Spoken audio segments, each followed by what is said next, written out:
من اسطوانات الروضة الشريفة في المسجد النبوي اسطوانة التوبة. والاسطوانة تعني العمود من البناء، وسميت هذه الاسطوانة باسم اسطوانة التوبة لأن الله عز وجل تاب على الصحابي الجليل أبي لبابة رفاعة بن المنذر الأنصاري رضي الله عنه، وهو مربوط عليها.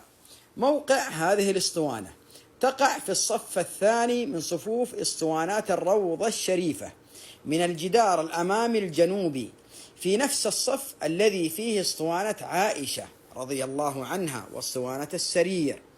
ومكتوب أعلى هذه الاسطوانة كما هو ظاهر في الصورة: هذه اسطوانة أبي لبابة المعروفة بالتوبة. قال أبو بكر: اسطوانة التوبة هي التي شد أبو لبابة بن عبد المنذر عليها، وهي على غير القبلة، أي أنها ليست بمحاذاة المحراب النبوي، وهي كذلك التي ربط إليها سيد اليمامة ثمامة بن أثال حين جاءوا به أسيرا في السنة 5 من الهجرة. فضل هذه الاسطوانة: كان النبي صلى الله عليه وسلم يصلي نوافله عندها وينصرف إليها بعد صلاة الصبح، وقد سبقه إليها الضعفاء والمساكين. وكان النبي صلى الله عليه وسلم يعتكف عندها قبل توسعة المسجد بعد غزوة خيبر.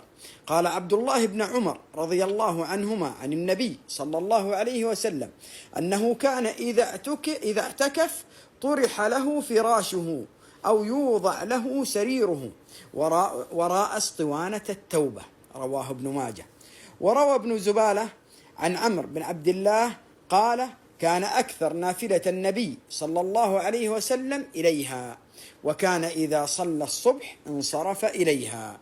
سميت باسطوانة التوبة لتوبة الله على أبي لبابة عندما ربط نفسه إليها. فما قصة أبي لبابة وتوبته؟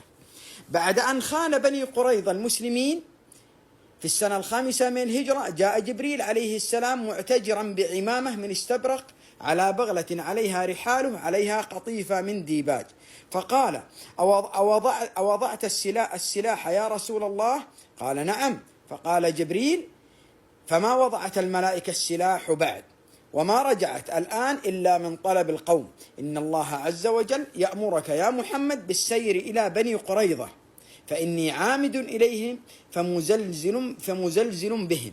وسار إليهم النبي صلى الله عليه وسلم وحاصرهم 25 ليلة حتى جهدهم الحصار وقذف في قلوبهم الرعب.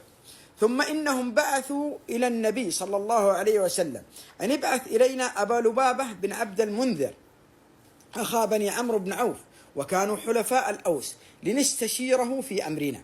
فأرسله رسول الله صلى الله عليه وسلم إليهم، فلما رأوه قام إليه الرجال وجهش إليه النساء والصبيان يبكون في وجهه، فرق لهم وقالوا: يا أبا لبابة، أترى أن ننزل على حكم محمد؟ قال: نعم.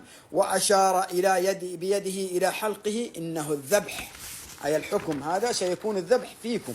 قال أبو لبابة: فوالله ما زالت قدماي من مكانهما حتى عرفت أني قد خنت الله ورسوله صلى الله عليه وسلم.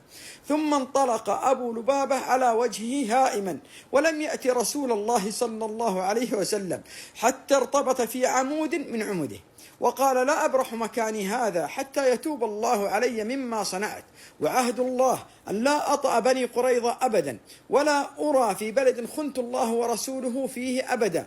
ونزل فيه قوله تعالى: يا أيها الذين آمنوا لا تخونوا الله والرسول وتخونوا أماناتكم وأنتم تعلمون.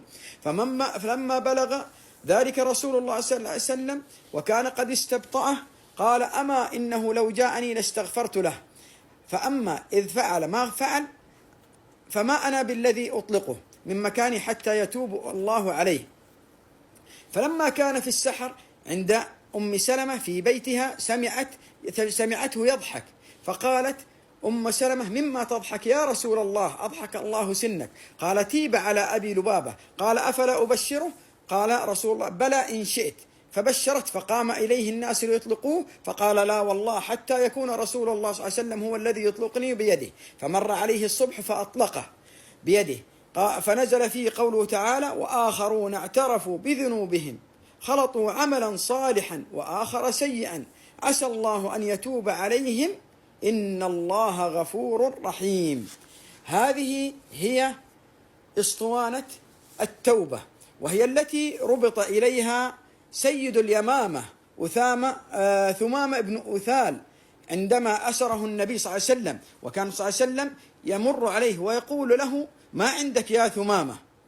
فيقول: إن تنعم على شاكر. فتركه 3 ليال فأطلقه، فانطلق إلى نخل قريب من المسجد فاغتسل، ثم دخل المسجد فقال: أشهد أن لا إله إلا الله وأشهد أن محمدا رسول الله. يا محمد، والله ما كان على وجه الأرض وجه أبغض إلي منك، والآن وجهك أحب الوجوه إلي، وما كان دين أبغض إلي من دينك، فأصبح دينك أحب دين إلي. فهذه الأسطوانة شهدت إسلام ثمامة بن أثال، وشهدت توبة الصحابي الجليل أبي لبابة. المسجد النبوي آثار عظيمة وقصص للنبي صلى الله عليه وسلم والصحابة الكرام.